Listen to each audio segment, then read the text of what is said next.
Shida nyingine ilikuwa ni pale namtumia mzee SMS, wote nawatumia kwa pamoja, dada na sister. Tuko nao hapo.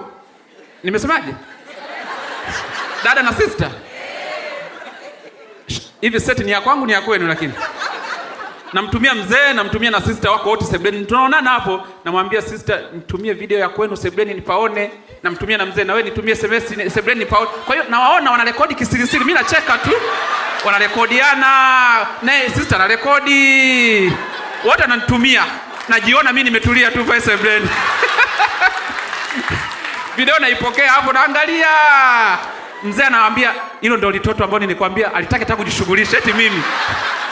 Huyu mwingine hajaolewa bado. Mimi nawajua. Na sister yangu ananiambia huyo hapo ni mtoto wa uncle amekuja kututembelea eti mimi nimekuja kuwatembelea. Maana kanipiga mzinga kwamba nimefiwa na kakaangu. Kwa mimi niko hapo sebuleni mzee.